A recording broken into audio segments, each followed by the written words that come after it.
Hello నమస్తే, నేను journalist Srinivas. ఈరోజు న్యూస్ అనాలిసిస్లో ముందుగా ఆంధ్రప్రభ పేపర్లో చూద్దాం. బీసీ రిజర్వేషన్లపై ఆర్డినెన్స్ అట రాష్ట్ర కేబినెట్ నిన్న పచ్చ జెండా ఊపిందట. ఈ పచ్చ జెండా కథ మళ్ళీ ఎర్ర జెండా ఊపే కథకు నాంది పలికింది. దాంట్లో డౌటే లేదు. ఇది బీసీలని మరొకసారి మోసం చేయడం. మీరు పచ్చ జెండా ఊపేటప్పుడే మీకు తెలుసు ఈ పచ్చ జెండా ముందుకు పోయే జెండా కాదు, మళ్ళీ ముందు ఎర్ర జెండా ఉందని తెలిసి కూడా మీరు చేస్తాను. ఎందుకు చేస్తానంటే కామారెడ్డి డిక్లరేషన్ పేరుతోనే హామీ ఇచ్చారు. కేసీఆర్ 23% తగ్గించిండు బీసీలకి చట్టసభల స్థానిక సంస్థల్లో ఉన్న రిజర్వేషన్లు, మేము వస్తే 42% ఇస్తాం అని చెప్పి ఓట్లు వేయించుకోవడానికి చెప్పారు.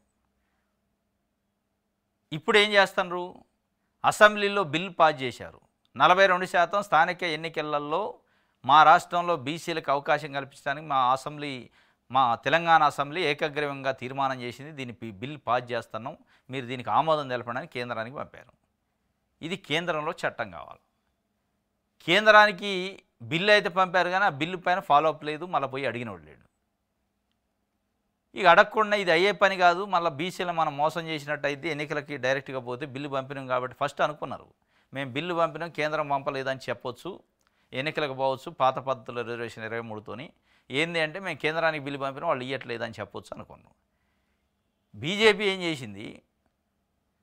జనగణనతో పాటు కులగణన కూడా చేస్తామని వాళ్ళు చెప్పారు. అప్పుడు అక్కడ ఎండ్ కార్డు పడదు. ఇక ఈ స్కోప్ లేదు వీళ్ళు అంటానికి, ఎందుకంటే బీజేపీ కులగణన చేస్తారంటుంది కదా దేశవ్యాప్తంగా. కాబట్టి అది అయ్యాక పెడతారేమో అని వాళ్ళు ఒక వర్షన్ తీసుకుంటారు. కాబట్టి ఇప్పుడు మనం ఏం చేయాలి అని చెప్పి కొద్ది రోజులు అటు మల్లగల్లాలు ఇటు మల్ల సీతక్క, పొంగులేటి శ్రీనివాసరెడ్డి గారు లాంటి వాళ్ళు లీకులు ఇచ్చారు. ఎన్నికలు పెడతాం తొందరలో, జూన్ ఆఖరిలో నోటిఫికేషన్ వద్దు, జూలై ఫస్ట్ వీక్లో ఎన్నికలు ఉంటాయి, పార్టీ పరంగా రిజర్వేషన్లతోని రకరకాలుగా చెప్పారు. దానిపైన ప్రజల్లో వ్యతిరేకత వచ్చింది. వచ్చిన తర్వాత ఇప్పుడు ఏం చేస్తారంటే ఇది మన మెడక చుట్టుకుంటుంది, ఎటుపోదు. కాబట్టి 42% రిజర్వేషన్లకు మేము కట్టుబడి ఉన్నామని నిన్న క్యాబినెట్లో ఆర్డినెన్స్ తెత్తమని క్యాబినెట్లో ఆమోదం తెలిపారు. ఈ ఆర్డినెన్స్ ఏంది? ఆర్డినెన్స్తో నిజంగానే రిజర్వేషన్లు నిలుస్తాయా? నిలిచే అవకాశం ఉందా? 100కి 100% లేదు. అది అందరికీ తెలిసిందే. అక్కడ కూర్చొని ఆర్డినెన్స్ చేస్తా అని తీర్మానం చేసిన క్యాబినెట్ సభ్యులకు కూడా తెలుసు. పచ్చ జెండా ఊపిన వాళ్ళకి తెలుసు ఇది ఎర్ర జెండా కోసమే పచ్చ జెండా తప్ప ఈ పచ్చ జెండాలో పసలేదని. అయినా మళ్ళొకసారి బీసీల మోహం చేస్తాం. ఎందుకు చేస్తారు? ఈ ఇనిషియేషన్ ఏదో కేంద్రం పైన ఒత్తిడి తేండి మీరు. మేము బిల్ పాస్ చేసినా తమిళనాడులో ఏ రకంగా అయితే 69% రిజర్వేషన్ వరకు ఉందో, సీలింగ్ లేదో 50కి, అది మాకు కూడా వెసులుబాటు కల్పించడానికి పొండి. పోతే ఏమైందంటే ఈ స్థానిక సంస్థల్లో రిజర్వేషనే కాక రేపు ఎస్సీ ఎస్టీ బీసీ మైనార్టీలు విద్యా ఉద్యోగాలలో కూడా 50% సీలింగ్ని ఎత్తేయండి, బీసీలు 56% ఉన్నగాడు మాకు కూడా 56% వాటిలలో కూడా విద్యా ఉద్యోగాల్లో రిజర్వేషన్లు ఇవ్వండి, స్థానిక సంస్థల్లో కూడా ఇవ్వండి అని అంటే వీళ్ళ కుర్చీలు ఉండవు. ఇదన్నమాట బాధ. ఆగిద్దా? విద్యా ఉద్యోగాలు స్థానిక సంస్థలతో ఆగుతారా? సీలింగ్ ఎత్తేస్తే ముఖ్యమంత్రి సీటుకు కూడా ఎసరవుతుంది. కాబట్టి ఇలా బాధ అంతా ఏంటంటే ఇచ్చినట్టు నటించాలి, ఇవ్వద్దు అనే కోణం తప్ప దీంట్లో ఈ ఆర్డినెన్స్లో అర్థం లేని ఆర్డినెన్స్. ఇది నిలబడే ఆర్డినెన్స్ కాదు. పార్లమెంట్లో చట్టం చేస్తే తప్ప ఇది నిలబడదు. ఇది కోర్టులు కొట్టేస్తాయి, దాంట్లో డౌటే లేదు. ఇది మోసం. స్థానిక సంస్థల ఎన్నికల్లో బీసీలకి 42% రిజర్వేషన్లు అమలు తర్వాతే స్థానిక ఎన్నికలు. 2018 పంచాయతీరాజ్ చట్ట సవరణకు ఆమోదం. మంత్రిమండలి భేటీకి ఏజీని పిలిపించిన ప్రభుత్వం. న్యాయపరమైన చిక్కులు తలెత్తకుండా సలహాలు తీసుకున్న రాష్ట్ర ప్రభుత్వం. ఈ ఏడాది చెరువులు కుంటల్లో 82 కోట్ల చేపపిల్లలకు నిర్ణయం. ఇది ఎందుకు నేను మోసం అంటున్నానంటే, ఇది ఎందుకు పచ్చ జెండా కాదు ఎర్ర జెండా అంటున్నానంటే, ఈ మాత్రం క్యాబినెట్లో కూర్చొని ఆర్డినెన్స్ చేస్తే ఎన్నికల్లో పెట్టుకోవచ్చు, లేదా 2018 పంచాయతీరాజ్ చట్టాన్ని సవరణ చేస్తే రిజర్వేషను 42% ఇవ్వచ్చు అనుకున్నాక అసెంబ్లీలో తీర్మానం ఎందుకు? దాన్ని ప్రభుత్వానికి కేంద్రానికి ఎందుకు పంపాలి? కేంద్ర ప్రభుత్వానికి అవసరమే లేదు కదా, ఎన్న అయిపోద్ది కదా. ఆ నాటకం ఏంది, ఇదేంది? అది నాటకమా, ఇది నాటకమా? అంటే ఇక్కడ మనం కూర్చొని చేస్తే కాదు కాబట్టే, మన పంచాయతీరాజ్ చట్టానికి సవరణ చేసి రిజర్వేషన్లు ఇవ్వలేం కాబట్టి, అది చెల్లుబాటు కాదు కాబట్టి మీరు కేంద్రానికి బిల్ పాస్ చేసి పంపారు.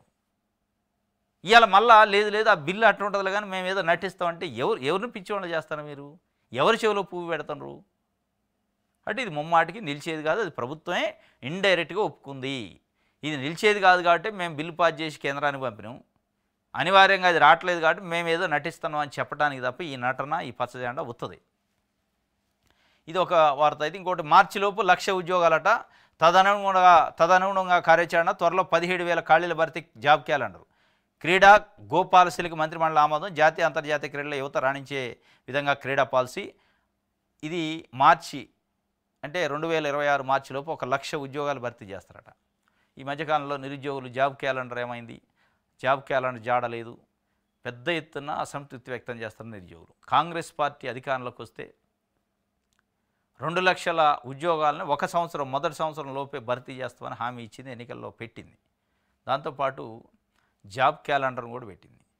ఆ 2,00,000 ఉద్యోగాలు దేవుడు ఎరుగు, జాబ్ క్యాలెండర్ లేదు, ఇస్తానన్న ఉద్యోగాలు లేవు, చెప్పిన మాటలు ఎడిపోయినాయి, చేస్తానన్న పనులు ఎడిపోయినాయి అని నిరుద్యోగులు ఆవేదన వ్యక్తం చేస్తున్నారు, అసంతృప్తి వ్యక్తం చేస్తున్నారు. దానికి ముఖ్యమంత్రి మొన్న ఎల్బీ స్టేడియంలో ఖర్గే గారు వచ్చిన మీటింగ్లో చెప్పిండు, 60,000 ఉద్యోగాలకు ఒక్క ఉద్యోగం తగ్గినా మీ కాళ్ళ ముందు నుంచి కాళ్ళ కింద నుంచి దూరిపోతా అన్నాడు. అసలు 60,000 ఎక్కడిది? మీరు అన్నది 2,00,000 ఉద్యోగాలు 1 సంవత్సరం లోపు కదా, 60,000 మళ్ళీ మీరు ఫిగర్ని ఎందుకు తగ్గిస్తున్నారు? అదొక భాగం. ఈ 60,000 ఎవరు ఇచ్చినాయి? కేసీఆర్ ఇచ్చిన నోటిఫికేషన్లు. కేసీఆర్ ఎన్నికలకు పోయే ముందు కొన్ని నోటిఫికేషన్లు ఇష్యూ చేస్తే ఈ మధ్యలో ఎగ్జామ్స్ అయ్యి కొన్ని ఎగ్జామ్స్ కాకుండా కొన్ని ఆగిపోతే వాటిని కొన్నిటికి ఎగ్జామ్ పెట్టారు, కొన్నిటికి ఎగ్జామ్ పెట్టిన వాటికి రిజల్ట్ ఇచ్చి అపాయింట్మెంట్ ఆర్డర్లు ఇస్తే అవి మీ ఖాతాలో వేసుకొని మేము 60,000 ఇచ్చిన అంటే మోసం చేస్తున్నాడు కాదు. మీరు అంటున్న 60,000లో మీరు పట్టు అని వేసినా ఒక 10,000 పోస్టులు కూడా లేవు, మీరు సొంతంగా వేసినాయి. ఇట్లా ఎవరికో పుట్టిన బిడ్డని నా బిడ్డ అని చెప్పుకునే కథ చేస్తే నిరుద్యోగులు మరీ తెలివి తక్కువ, చదువుకున్న వాళ్ళు కాదు, వాళ్ళకి అర్థం కాదా? ఏ నోటిఫికేషన్ నెంబర్ ఎప్పుడు వచ్చింది, ఏ తేదీలో నోటిఫికేషన్ వచ్చింది, ఎప్పుడు మనం ఎగ్జామ్ రాసినాం, ఎవరిని మోసం చేస్తానని తెలియదా? ఇవన్నీ ఉన్నాయి కాబట్టి అసంతృప్తిని పోగొట్టడానికి 1,00,000 ఉద్యోగాలు మార్చిలో పాట నిజంగా వస్తాయా, ఉత్త ప్రకటనలకే పరిమితం అనేది ఇంక భవిష్యత్తులో చూడాలి.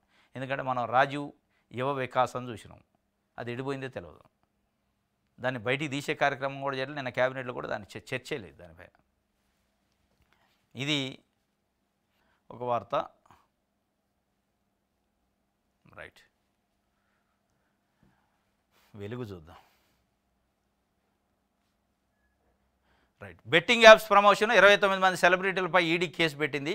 వీళ్ళ నటులు విజయ్ దేవరకొండ, రాణా, ప్రకాష్ రాజు, మంచులక్ష్మి, ప్రణీత, నిధి అగర్వాల్, అనన్య నాగళ తదితరులు. సోషల్ మీడియా ఇన్ఫ్లుయెన్సర్లు, యూట్యూబర్లు కూడా ఉన్నారు. మనీ లాండరింగ్ కోణంలో ఈడీ దర్యాప్తు త్వరలో నిందితులకు సమన్లు ఇచ్చే ఛాన్సు. వీళ్ళంతా నటులు, ప్రకాష్ రాజు, విజయ్ దేవరకొండ, దగ్గుబాటి రాణా, ఇట్లా కొంతమంది ఉన్నారు, మంచులక్ష్మి.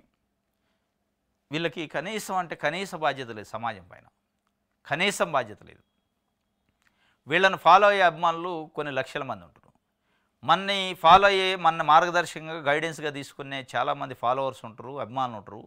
మనం వేసే ప్రతి అడుగు, మనం చేసే ప్రతి పని వాళ్ళ పైన ఇన్ఫ్లుయెన్స్ చేస్తుంది. కాబట్టి మనం ఎట్లాంటి రోత పనులు చేస్తాం అనేది కనీసం చూసుకోవాలిగా. డబ్బుల కోసం కక్కుర్తిపడి బెట్టింగ్ యాప్స్కి యాడ్ చేశారు. బెట్టింగ్ యాప్స్ ప్రమోషన్ కార్యక్రమాల్లో పాల్గొన్నారు డబ్బుల కోసం కక్కుర్తిపడి. మీకేమైనా పైసలు తక్కువ ఉన్నాయా? ఒకవేళ నిజంగానే మీకు పైసలు తక్కువ ఉన్నాయంటే మీ అభిమానులు సందాలు వేసుకొని ఇచ్చేటోళ్ళుగా. ఈ బెట్టింగ్ యాప్స్ ప్రమోషన్ కార్యక్రమం చేయడం వల్ల ఏం చేశారంటే వీళ్ళ అభిమానులు అంటే మా నటుడు, మా హీరోనే, మాకు నచ్చిన హీరోనే యాడ్ చేసినట్టు ఇది నమ్మకమైన యాడ్ అయినా అందులో పెట్టుబడులు పెట్టారు. బెట్టింగ్ యాప్స్లో పెట్టి లక్షలు పోగొట్టుకొని అప్పులు పాలై చచ్చిపోయారు ఆత్మహత్య చేసుకొని. చాలామంది ఆత్మహత్యలు చేసుకొని చనిపోవడానికి కారణం ఇగో వీళ్ళంతా, ఈ 29 మంది. వీళ్ళపైన ఆల్రెడీ తెలంగాణ ప్రభుత్వం 2-3 ఎఫ్ఐఆర్లు చేసింది. వీళ్ళందరూ ఆల్రెడీ కేసులో ఉన్నారు. దీన్ని ఇప్పుడు సెంట్రల్ గవర్నమెంట్లో ఉన్న ఈడీ ఎన్ఫోర్స్మెంట్ డైరెక్టరేటు ఈ కేసును టేకప్ చేసింది. మనీ లాండరింగ్, డబ్బుల కోసం చేశారు కాబట్టి డబ్బుల కోసం చేసి కేవలం వీళ్ళు యాడ్సే చేశారా, లేదా అసలు ఆ యాప్లలో చేస్తున్న బిజినెస్ నుంచి కూడా వీళ్ళకి ఏమైనా డబ్బులు వచ్చినాయా? దొంగ యాప్ల వాళ్ళు ఉన్నారు కదా, వాళ్ళు వీళ్ళ కానించి ప్రజల కానించి డబ్బులు గుంజుకొని ఆ డబ్బుల్లో వీళ్ళకి ఏమైనా వాటా ఇచ్చారు. ఈ కోణంలో దర్యాప్తు చేస్తారు ఇప్పుడు ఈడీ. సిగ్గు శరము సీవి నెత్తురు ఉండాలి కనీసం. అంటే కనీసం సమాజానికి మీరు ఒక మార్గదర్శకులుగా ఉండాల్సిన వాళ్ళు సమాజం పైన కనీసమైన బాధ్యత లేకుండా ఆ యాప్ ఎవడు, ఆ యాప్ దొంగదా మంచిదా తెలియకుండా దాంట్లో ఇన్ఫ్లుయెన్స్ చేసి దాన్ని ప్రమోషన్ చేసి ఇవాళ లిటరల్గా కొన్ని వందల మంది ఆత్మహత్యలు చేసుకున్నారు. ఆత్మహత్యలుగా పోయి హత్యలు చేశారు. కొన్ని వందల మందిని మీరు హత్య చేశారు. హత్యా కేసులు పెట్టాలి మీ పైన. వాళ్ళు చేసుకుంది ఆత్మహత్యే, కానీ ఆత్మహత్య కారణం మీరు. మీ ప్రమోషన్స్, మీ యాడ్లు. కాబట్టి మీరు హత్య చేసినట్టు ఇలా ప్రభుత్వాలు ఈడీ కూడా ఏం పెట్టాలంటే వీళ్ళ పైన హత్యా కేసు పెట్టాలి, మర్డర్ కేసు పెట్టాలి. పెడితే ఇంకోటి రేపు యాడ్లు చేయకుండా ఉంటారు. కక్కుర్తి ఆ డబ్బుల కోసం. ఎవరిని మీరు చంపారు? మీ అభిమానులే చంపారు. మిమ్మల్ని ఫాలో అయ్యే అభిమానులే మీరు ఇలా ఒక రకంగా కత్తి పెట్టి పొడి చంపినట్లు లెక్క. కాబట్టి 29 మంది పైన నిన్న కేసు ఈడీ నమోదు చేసింది. అంతకుముందు తెలంగాణ ప్రభుత్వం కూడా చేసింది. ఆ కల్లులో ఏం కలిసింది, కూకట్పల్లి ఘటనకు కారణాలు ఏంటో తేల్చండి. ఎక్సైజ్ శాఖ ప్రభుత్వ ఆదేశం. రాష్ట్ర వ్యాప్తంగా అన్ని కల్లు కాంపౌండ్స్లోనూ తనిఖీలు చేపట్టి రిపోర్ట్ ఇవ్వాలని ఆర్డర్. రంగంలోకి ఎక్సైజ్ శాఖ. కూకట్పల్లిలోని కల్లు కాంపౌండ్స్లో శాంపిల్ సేకరణ. కల్లులో ఆల్ఫోజోలం మత్తు ట్యాబ్లెట్లు, మురికి నీళ్లు కలిపినట్టు గుర్తింపు. ఆ కల్లులో ఏం కలిసింది? అయిపోయా. చచ్చిపోయాక ఏం కలిసిందని ఇప్పుడు తెలుసుకుంటాడు. చచ్చాక పోస్ట్ మార్టం చేసినట్టుంది. అరే మనిషి చనిపోకముందు చర్యలు తీసుకోవాలి. ఇప్పుడట రాష్ట్ర వ్యాప్తంగా అన్ని కల్లు కాంపౌండ్స్లో విస్తృతమైన తనిఖీలు అట. ఈ 2 రోజులే, తర్వాత ఏముండదు. మొన్న పాశమైలారంలో సిగాచి కంపెనీలో ప్రమాదం జరిగింది. 42 మంది 45 మంది చనిపోయారు. ఆ 2 రోజులు అడావుడి చేశారు. దాని గురించి ఎవడు మర్చిపోయాడు. మళ్ళీ మిగతా ఫ్యాక్టరీలని ఫార్మా కంపెనీలు అదామామూలుగా అన్నీ వదిలేసి రూల్స్ నిబంధనలు వదిలేసి నడుతున్నామని ఎవడు తనిఖీ చేసినోడు లేడు, పట్టుకున్నోడు లేడు, సీజ్ చేసినోడు లేడు, వాళ్ళపైన కేసులు లేవు. ఇది కూడా అంతే. కల్లు కాంపౌండ్లో చనిపోయారు కాబట్టి అడావుడు ఒక 2 రోజుల తర్వాత ఏముండదు. ఇది 2 రోజులు అడావుడి చేయడానికి కాదు ఎక్సైజ్ డిపార్ట్మెంట్ పెట్టింది. 2 రోజులు అడావుడి చేయడానికి కాదు ఫైర్ డిపార్ట్మెంట్ పెట్టింది, లేబర్ డిపార్ట్మెంట్ పెట్టింది, శానిటేషన్ డిపార్ట్మెంట్ పెట్టింది, పొల్యూషన్ డిపార్ట్మెంట్ పెట్టింది, ఇన్స్పెక్షన్ డిపార్ట్మెంట్ పెట్టింది. ఈ డిపార్ట్మెంట్లో ఉన్నది దీనికోసం. డైలీ వాళ్ళు తనిఖీలు చేయాలి. చేయరు. డబ్బులు తీసుకొని తనిఖీలు చేయకుండా ఇట్లా ప్రజల ప్రాణాలు పోయిన రోజు అడావుడి చేయడం తప్ప ఏముండదు. రైట్. హెచ్సిఏ అధ్యక్షుడు జగన్మోహన్ రావుకు బిగిస్తున్న ఉచ్చట. సంతకాల ఫోర్జరీ, నిధుల గోల్మాలు. ఎస్ఆర్హెచ్ మేనేజ్మెంట్ని బెదిరించిన కేసులో అరెస్ట్ చేసిన సిఐడి. మరో 4 నిందితులు కూడా ఈ నెల 22 వరకు రిమాండు. టీసీఏ సెక్రటరీ గురవారెడ్డి ఫిర్యాదుతో గుట్టురట్టయింది. ఈ గురవారెడ్డి ఈ హెచ్సిఏ పైన కంప్లైంట్ చేసింది. ఈ హెచ్సిఏలో జరిగే అవినీతి అక్రమాలు వందల కోట్ల రూపాయలు ఉంటాయి. ఇది బయట సమాజానికి తెలియదు. బయట సమాజానికి తెలవకుండా చాలా అవినీతి కార్యక్రమాలు చేయడానికి మళ్ళీ దీంట్లో ఇప్పుడు ఈయన జగన్మోహన్ రావు ఈయనకు బయట ప్రైవేట్ కాలేజీలు నడుపుతారు. అకాడమీల పేరుతోని నడుపుకుంటా వాటికి పర్మిషన్లు ఉండవు, లక్షల ఫీజులు వసూలు చేస్తారు. ఎక్కడక్కడ దందా అనమాట. ఈయన అసలు ఈ హెచ్సిఏలోకి ఎంటర్ అయిందే దొంగ సంతకాలతో, ఫోర్జరీ సంతకాలతో ఎంటర్ అయిందట. ఈయనకి అసలు హెచ్సిఏకి క్రికెట్కి సంబంధమే లేదు. డబ్బులు సంపాదించడం కోసం అందులోకి వచ్చిండు. దొంగదందా చేయాలంటే హెచ్సిఏని అడ్డం పెట్టుకొని చేయొచ్చు. కాబట్టి అందులోకి పోయి అధ్యక్షుడు ఎట్ట కావాలంటే ముందు అందులో మెంబర్ కావాలి. మెంబర్ కావడం కోసం మెంబర్షిప్ ఫోర్జరీ సంతకాలతో తీసుకుండట. ఎందుకంటే మెంబర్షిప్ ఆ క్రికెట్ రంగానికి అనుబంధంగా ఉన్న వాళ్ళకే ఇస్తారు. ఈయన కాదు, ఆ రంగం లేదు, అది మన్ను లేదు, ఏది లేదు. ఫోర్జరీ సంతకాలతో ఎంట్రీ అయ్యి ఫోర్జరీ వ్యక్తిగానే హెచ్సిఏ అధ్యక్షుడు అయ్యిండు. హెచ్సిఏ అధ్యక్షుడు అయ్యి ఏమైనా ఊకుండా పదవిని అనుభవించిందంటే లేఖ శాస్త్రాలు, ఎకిల్ శాస్త్రాలు చేసి ఎస్ఆర్హెచ్ దగ్గర డిమాండ్ చేసిండు 10% కమిషన్ ఇవ్వాలి టికెట్ల రూపాయలని. వాళ్ళు ఊకుంటారు. కంప్లైంట్ చేశారు. గురవారెడ్డి మెయిన్ ఆ సెక్రటరీ కంప్లైంట్ చేసి ఇప్పుడు అందరు జైల్లో కూర్చున్నారు. ఈ క్రికెట్ల కోసం, ఈ ఐపీఎల్ మ్యాచ్ల కోసం మనోళ్ళు సెలవులు పెట్టి బళ్ళు బంద్ చేసి, కాలేజీలు బంద్ చేసి చూస్తూ ఉంటారు. ఎగబడి ఈ దొంగల కోసం, ఈ దొంగలు చేసే అవినీతి అక్రమాల కోసం మనోళ్ళు పోయి ఐపీఎల్ మ్యాచ్ ఇవ్వాలా, మస్తుంది ఇవాళ ఫైనలు, ఇవాళ తప్పనిసరిగా ఉండాలి, అందరూ సెలవులు పెట్టాలా. వాళ్ళు చేసే దొంగ కథలు చూశాకైనా ఐపీఎల్ నిషేధించాలా. వాళ్ళు చూడొద్దు, మనమే చూడకుంటుంటే అయిపోయి ఏం కొంపలు మునుగుతున్నాయి అందులో. వీళ్ళ కోసమే ఐపీఎల్ మ్యాచ్ మొత్తం బిజినెస్, పెద్ద దోపిడీ బిజినెస్. అదొక పెద్ద కుంభకోణం. ఆ కుంభకోణం చేసేటోళ్ళ కోసం మనం అందరం జైలు కొట్టి, సప్పట్లు కొట్టి, ఏళ్ళేసి, డబ్బులు దండగ పెట్టుకొని కొంతమంది గుండెపోట్లు వచ్చి చచ్చిపోయి ఏందో ఆడ మునిగిపోయినట్టు చేస్తూ ఉంటారు.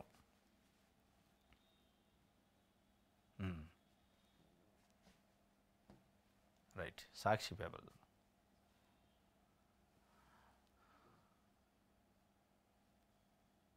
రైట్. దేశపటంలో తెలంగాణను తొలగిస్తారా? తప్పుపట్టిన కేటీఆర్ బీజేపీ క్షమాపణకు డిమాండ్. దేశపటంలో తెలంగాణ అనే రాష్ట్రాన్ని లేకుండా ఇంతకంటే అవమానం ఉంటుందా? మరి బీజేపీ ఏపీ అధ్యక్షుడు కొత్తగా ఎన్నికైన మాధవ్ ఆ అధ్యక్ష బాధ్యతలు స్వీకరించాక నారా లోకేష్ గారిని కలిసిండడు. కలిసిన సందర్భంలో ఆయనకు ఒకటి ఏదో బహుకరణ గుర్తింపు కోసం ఇచ్చిండు ఒక పటం, భారతదేశ పటం. ఆ భారతదేశ పటంలో తెలంగాణ అనే రాష్ట్రాన్ని లేకుండా చేసి ఉమ్మడి ఏపీగా చిత్రీకరించారట. కనీసం రాష్ట్ర అధ్యక్షుడు మీరు బాధ్యత గల పోస్టులో ఉన్నారు, చూసుకోవాలి. కనీసం కిందోళ్ళు ఒకళ్ళ మీ మీ మనుషులు పిఏలు గిఏలో చూసుకోవాలి. మీరు ఇచ్చే ముందన్న చూసుకోవాలా, ఆ తీసుకున్న ఆయన చూడాలి, ఇలా చూడాలిగా.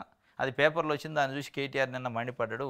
వాస్తవంగా తెలంగాణ ఆత్మగౌరవం పైన దాడి అది. తెలిసి చేసినా తెలవక చేసిన నిర్లక్ష్యం అనమాట. ఫీజులపై జూన్లోగా నిర్ణయం తీసుకోలేరా?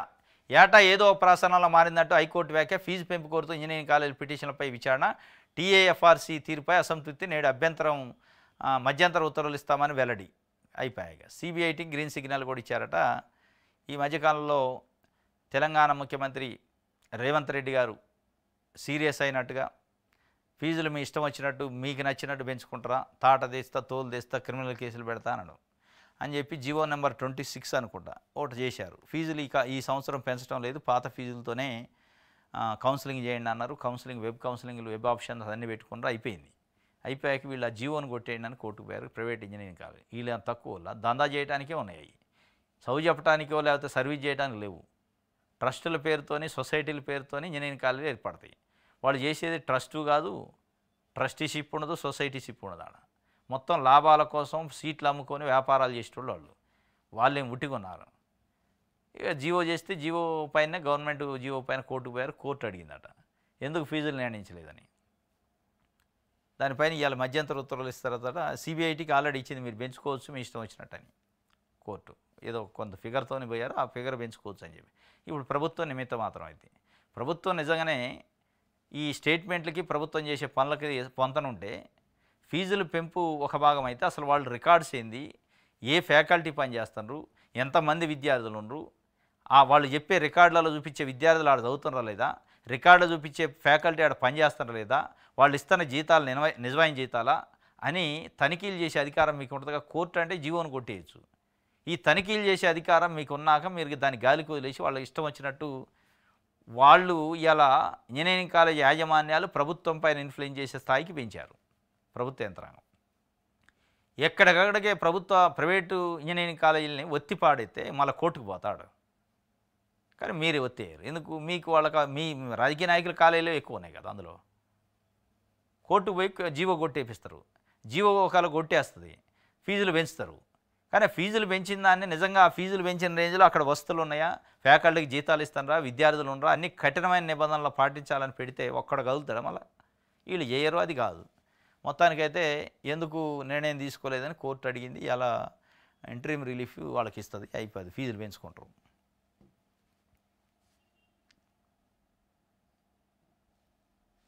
రైట్.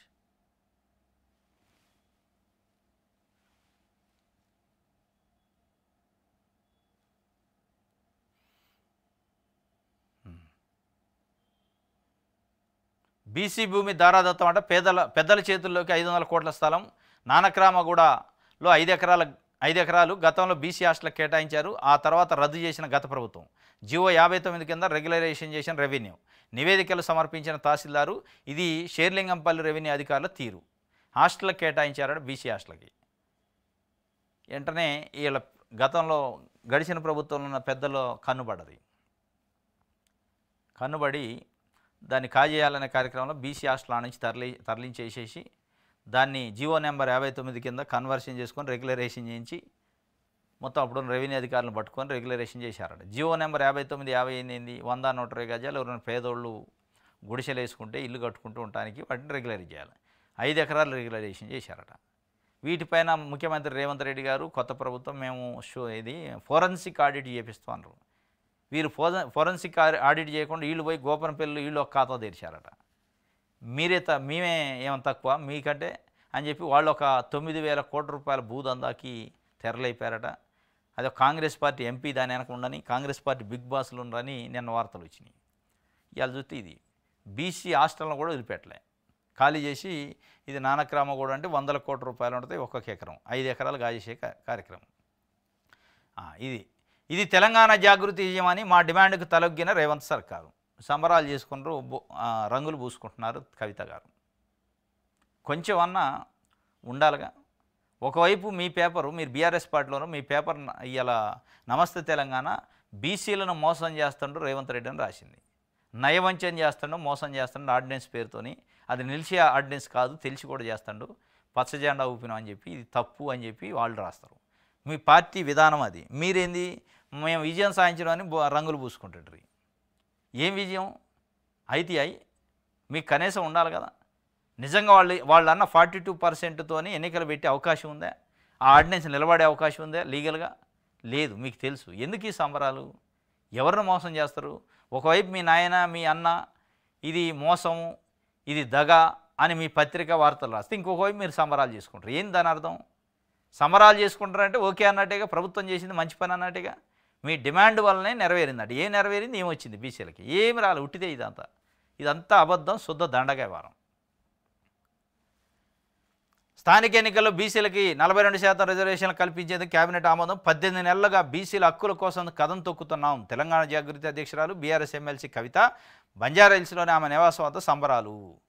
ఈ సంబరాలు పసలేని సంబరాలు, ఈ సంబరాలు పనిలేని సంబరాలు. ఏముంది అందులో? ఆర్డినెన్స్ చేస్తే సంబరాలు అసలు చేసినోడే చేసుకోవట్లే. ఆర్డినెన్స్ చేసిన కాంగ్రెస్ పార్టీ ప్రభుత్వమే నిన్న సంబరాలు చేసుకోలేదు, ఎందుకంటే ఇది అయ్యేది కాదని చెప్పి. మీరేం సంబరాలు? ఏంది ఇదంతా? పరాస్పరుడికి తెలుగుంటున్నట్టుంది కథ. ఇప్పుడు బీఆర్ఎస్ పార్టీ చెప్పాలా మరి ఏమో సంబరాలు చేసుకున్నది మీ ఎమ్మెల్సీ, మరి మీరు మద్దతేనా? ఇది కరెక్టేనా? ఇది మోసం కాదా? అంటే రేవంత్ రెడ్డి ప్రభుత్వం చేసింది కరెక్ట్ అని బీఆర్ఎస్ ఒప్పుకుంటున్నట్టేనా? ఒప్పుకోకపోతే మరి ఏం చేసిన సంబరాలపైన ఏం యాక్షన్ ఉంటుంది? ఇది తెలంగాణ జాగృతి విజయం అట. అసలు ఆ జీవో ఏది ఆర్డినెన్స్ చేసిన వాళ్ళే మా విజయం అని చెప్పుకోవట్లే. వాళ్ళు భయపడతారు, అది ఏడ ఆగిపోద్దు మళ్ళీ బదనాం అవుతామని వాళ్ళు బాధపడతారు. ఇగో నమస్తే తెలంగాణలో చూపిస్తాను నేను ఆమె సంబరాలకి ఇక్కడ రాసిన దానికి. బీసీలకు కాంగ్రెస్ ఘరానా మోసం. రాష్ట్రపతికి బిల్లుకు పంపి రాష్ట్రంలో ఆర్డినెన్స్ డ్రామా. 42% కోటపై ఆర్డినెన్స్ క్యాబినెట్ నిర్ణయం చట్టపరంగా చెల్లుబాటు కాదని తెలిసి రేవంత్ సర్కారు దులిపేసుకునే ప్రయత్నం. ఆర్డినెన్సే పరిష్కారం అయితే అసెంబ్లీ తీర్మానం ఎందుకు చేశారు అని బీసీ సంఘాలు అడుగుతున్నాయి. మరి మీ బిడ్డేమో ఇది కేసీఆర్ పత్రికే నమస్తే తెలంగాణ అంటే బీఆర్ఎస్ పత్రిక. మరి మీ కూతురు కవిత గారే సంబరాలు చేసుకుంటున్నారు. మీరేమో ఇది బీసీలను మోసం చేయటమే ఘరానా మోసం అని చెప్తారు. ఎవరిది మోసం? మీ కుటుంబంలోనే ఒకళ్ళ మోసం అంటారు, ఒకళ్ళని సంబరాలు చేసుకుంటుంటే ముందు అది మాట్లాడండి.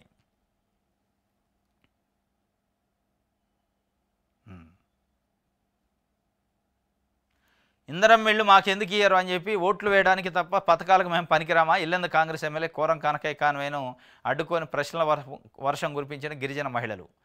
బయ్యారం మండలం బాలాజీపేట శోకల తండాల నిరసన శాఖ. నాకు అన్యాయమే, ఎమ్మెల్యే కాళ్ళు మొక్కిన కాంగ్రెస్ కార్యకర్త. నాకు అన్యాయమే జరిగిందని చెప్పి అడుగుతున్నాడు. మరి ఆయన ఏం చేస్తారు? ప్రభుత్వం అయినప్పుడు ప్రభుత్వం పాలసీ కరెక్ట్ లేదు.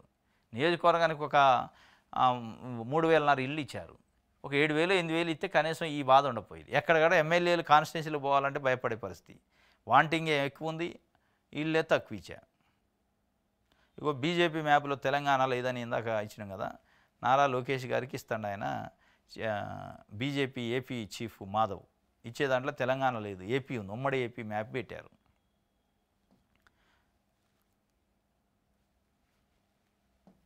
రైట్, ఆంధ్రజ్యోతి చూద్దాం.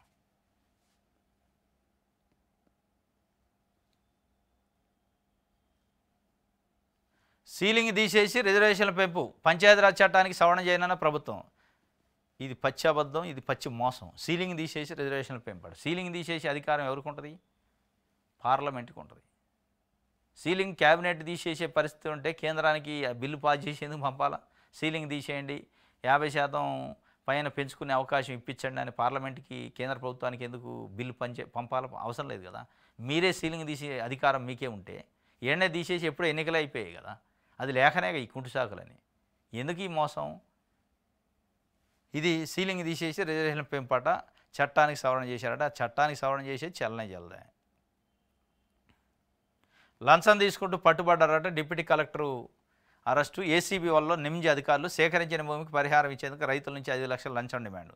65,000 తీసుకుంటుండగా డిప్యూటీ కలెక్టరు, డిప్యూటీ తహసీల్దార్తో పాటు డ్రైవరు అరెస్ట్ అయ్యారు. ఇగో ఈయన ఏసీబీకి పట్టుబడ్డ NIMZ special deputy collector Raji Reddy, deputy tahsildar Satish, driver Durgaiah. సిగ్గు ఉండాల. అన్నం తింటే ఈ చేయరు, గడ్డి తింటే చేతరు. డిప్యూటీ కలెక్టర్ అంటే ఏంది, డిప్యూటీ తహసీల్దార్ అంటే ఏంది? వాళ్ళు డివిజనల్ మేజిస్ట్రేట్, ఎగ్జిక్యూటివ్ మేజిస్ట్రేట్ ఆయన. ఈ డిప్యూటీ తహసీల్దార్ రేపో మాపు తహసీల్దార్ అవుతారు. ఆయన మండల మేజిస్ట్రేట్, ఎగ్జిక్యూటివ్ మేజిస్ట్రేట్. సిగ్గు శరము షీమి నెత్తురుంటే ఈ పనులు చేయరు.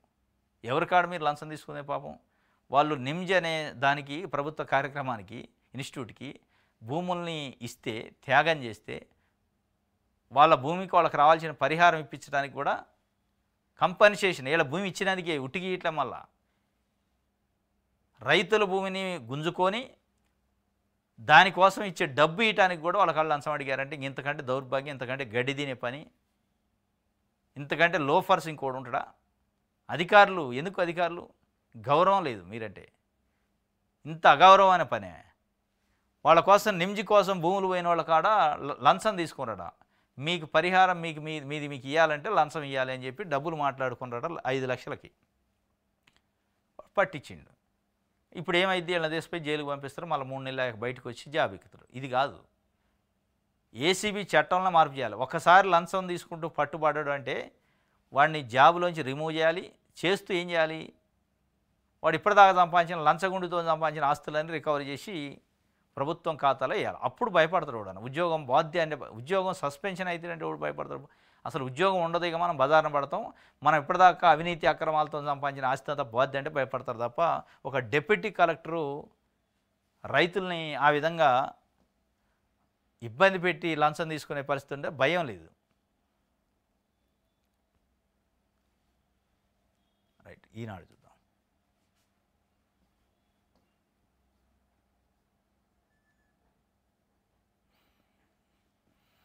రైట్,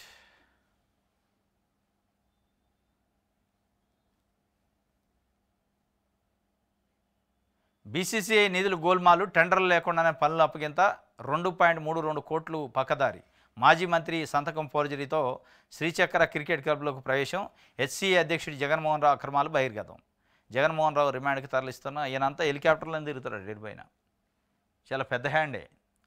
ఇట్లా అక్రమాలు చేసి అక్రమంగా సంపాదించే డబ్బుతోని ఎక్కడ పోయినా హెలికాప్టర్ అయినా, స్పెషల్ హెలికాప్టర్, హెలిప్యాడు అంత కథ ఉందట. ఇక ఆయన అసలు జాయిన్ అయిందే ఫోర్జరీ సంతకంతో జాయిన్ అయ్యాడట బీసీ దాంట్లో హెచ్సీఏలో.